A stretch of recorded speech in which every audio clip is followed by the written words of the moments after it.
In this video, we'll share how to make a thumbnail for YouTube that actually gets clicked. We'll go step by step through the process using the best free YouTube thumbnail maker app right now so that you can create a click-worthy thumbnail in no time. So the tool that we're using in this video is Adobe Express. It's amazing, it's free. There is a paid option as well to unlock all the functionality, but hey, you can also get away with the free one. Now, if you're already using another tool like Canva or Snapper, both of those are great as well, then you can follow along with what I'm doing. Obviously, you're going to be clicking in different places, but the process is going to be the same. So you want to go ahead and sign up with a free account or sign in if you already have one. So I'm signed in. You can see I am on the free account because it's offering for me to upgrade to premium here. But straight away across this top menu bar here, we can see some of the different things that you can create. If we scroll across here, then you can see we've got YouTube thumbnail. And when you mouse over this, we've got two options. We can start a new design from scratch, or we can go through and we can browse through some templates that are in here for us to use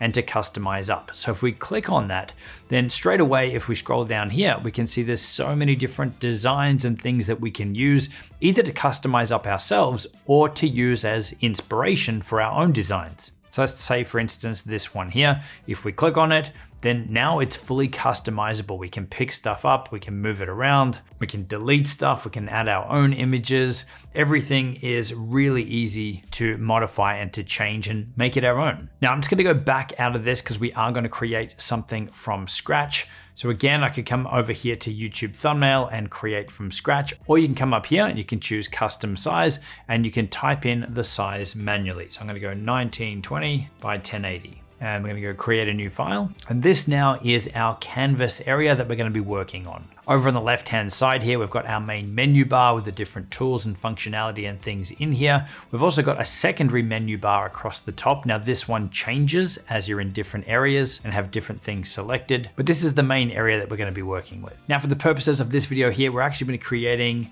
a very similar thumbnail image to a thumbnail image on our channel. So you can see we've got a picture of me on the side.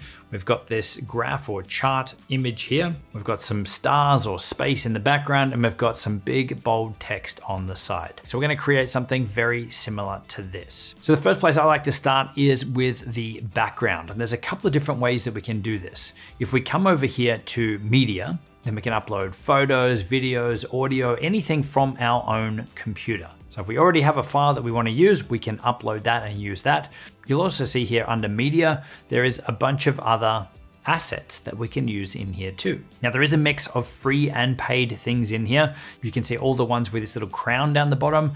Those are premium assets that you will need to be on the paid plan to use. But all of these without it, then you don't need to be. So we can come up here and we can search for space, and we can start to see that we get some space backgrounds here. This one here is free. This could work pretty well for us. We'll just scroll down and have a look at what else is in here, but I think this could work well. Here's another option here. Yeah, I think I like the first one. So let's just select this one. Let's delete the second one. With this first one here, then let's scale it up so that it actually fits in the background here of our image. Now it is very dark, obviously it's space, but we can customize this up a little bit. So if we come down here with this selected, we come down to effects, then you can see we've got the ability here to change up the colors a little bit on this. So you can see that if we click on some of these different colors here, it's applying that straight away to that image. Now these are probably a bit bright. These darker ones down here aren't too bad, I'm just changing the color. But we can come over here to custom, and then we get to change the colors on the shadows area and the highlights area. So the highlights, I'm happy to leave this here as a white or as a bright color, maybe even a light blue. And for the shadows, instead of them being black, maybe we will swap that to, let's go more colors, like a dark blue, maybe a little darker. So we want to come up here to custom, and then we can choose a darker color down here. Yeah, something like that looks pretty good. And then we can close out of this. So I'm happy with that background. Now it is worth noting that if you weren't able to find what you needed in under the media area here, and you didn't have an image to upload, there's also an amazing AI text to image feature in here as well, where we can just click on this. We can then type in what we want the Adobe AI to create for us, maybe a shooting star. We can also specify the content type here as well. And you can then see the different types of images that are generated for you purely using AI. Now I'm gonna go ahead and remove this because it's not a fit for what we're creating here right now, but I did want to show off that awesome feature. Next, we'll go ahead and we'll upload the image of me that we're gonna put on the right-hand side here. So we're gonna go to media, we're going to upload from device. Got this image here, Justin. And you can see just how fast that is to upload. Now from here, we can pick this up, we can move it around, we can scale it up. So we're gonna want it around here somewhere, maybe a little bit bigger, something like this.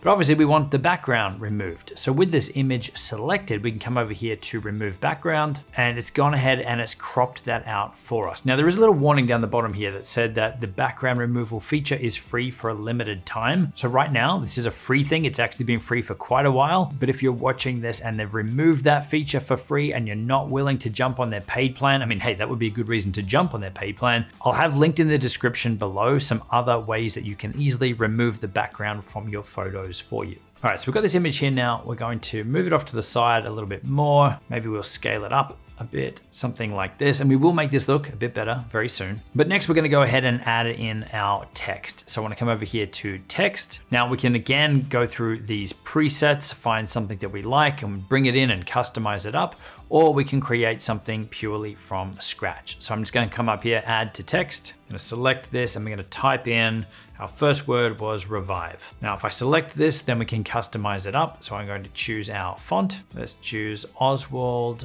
Bold. That's what we use at Primal Video. Now I want to change the color to white. So we'll come down here to fill.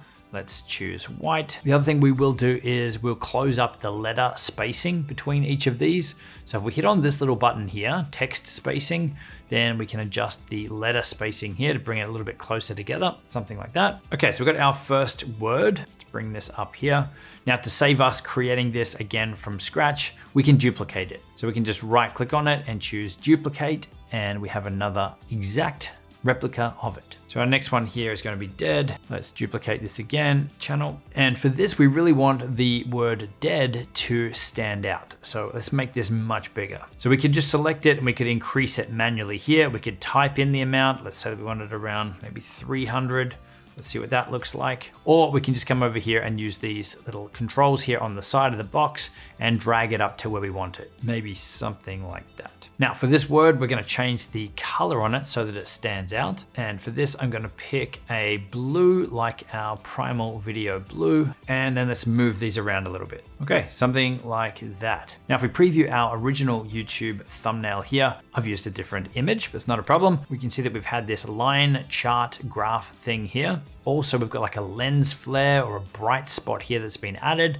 And we've also got these extra circles down the bottom here, just as an extra graphic element. So we'll go ahead and add those now. So we're gonna create that line graph thing here next. We can come over here to elements, and then there's a few different ways that we could do this, but I'm gonna go to shapes.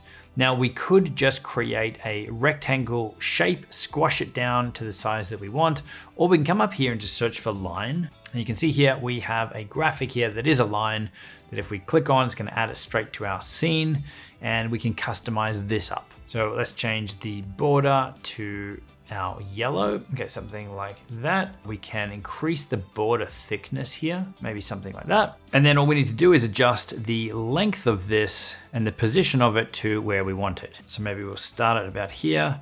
Let's duplicate that. Let's rotate it. It doesn't matter if this doesn't line up perfect. Now you can use the arrow keys on the keyboard if you want greater precision when you're dragging things around or moving things around. Okay, so that's looking pretty good so far. Now we're gonna go ahead and add in the little circles at each one of these intersections. So again, we'll come over here to elements. Let's choose shapes. We've got circles here. So I'm just gonna select on one of these. Let's move it over here. Let's change the color to white. Let's make it smaller and let's move it where we want it. And then we're gonna go through the same process of duplicating it and covering up each of these intersection points. Okay, it's coming along now. Now, each of these different layers, you can see that as we put our mouse over them, it's gonna highlight what's actually in that layer. And you can see now that we've added quite a lot of different layers here, that it could be easy for us to click and accidentally move or drag something without intending to do that. We can also see over the side here that each one of these elements is its own individual layer.